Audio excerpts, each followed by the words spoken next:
Lower. 3. 1. Lower. 1. Yeah.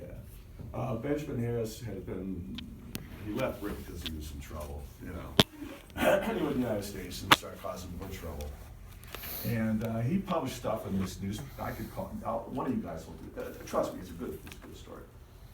I'll let you show the overhead of what it looked like and all that. But his first issue had stuff in it like how our Indian allies were letting us down. They weren't providing war canoes for the ongoing conflict with the French for control of North America.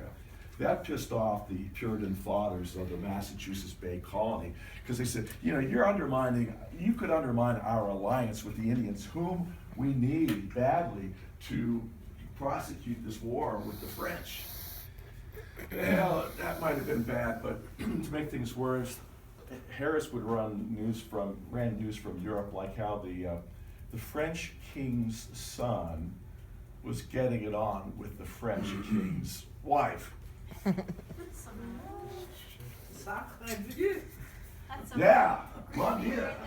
So and that really offended the puritanical sensibilities of the Puritan fathers. So that's that one. Zenger trial is a really famous trial, which will be relevant when we get into some of the constitutional landmark constitutional cases involving the First Amendment, which we're going to try to make real for you. Zenger trial is 1735, and it completely upended the definition of what is libel. Truth became a defense against libel. Before the saying was, the greater the truth, the greater the libel. Why? Because people feared truth more than falsehood. Because truth eventually emerges, right? But falsehood can eventually be disproven. It might take time, but Ben Franklin, the journalist, he engaged in fake news occasionally. Okay, fake news. His fingers were in a lot of pies. Probably, arguably, the greatest American ever because of the breadth of his interest and genius. He was our Da Vinci. Good guy to look into as far as his journalism goes. He was a bon vivant, too. Yes, he would have certainly shocked the Puritan fathers with his conduct in France with all those courtesans.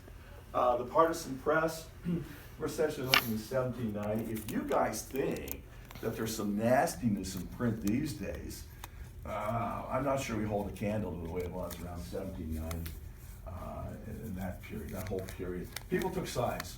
Newspapers were identified with and supported by the political parties in a very rancorous climate of just backbiting and nastiness and all sorts of accusations, and a lot of it very personal. So, if you want to sink your teeth into a little, malicious scandal in the reporting, that would be you. The Alien and Sedition Acts. Are you skipping over things? Am I? You skipped over reporting the Revolutionary Oh, War. yeah, just report on the Revolution. How was it to report the Revolutionary War? Yeah. Dangerous. Yeah, but if you pick the Revolutionary War, you pick a piece of it. I'm giving you a little wiggle room there. But in the Revolutionary War, let's say there's basically it was our first Civil War. Right? It really was a Civil War, right? Our first Civil War. There's the Loyalists and the Patriots, and then there's those people who have no clue, but they just don't want to get shot, tarred and feathered, what have you. So if you're like an editor supporting the Loyalist cause, and you're in the west end of town, or the east end of town, the American Army comes in, I have an idea you're going to be leaving town immediately. Conversely, if you're a patriot, you're an editor and you're supporting the patriot cause, and here come the redcoats, that end of town, you get out this end of town real fast. It's a dangerous time to be to be an editor, and everybody pretty much took sides. It's hard to be like, well, I don't know, on this hand.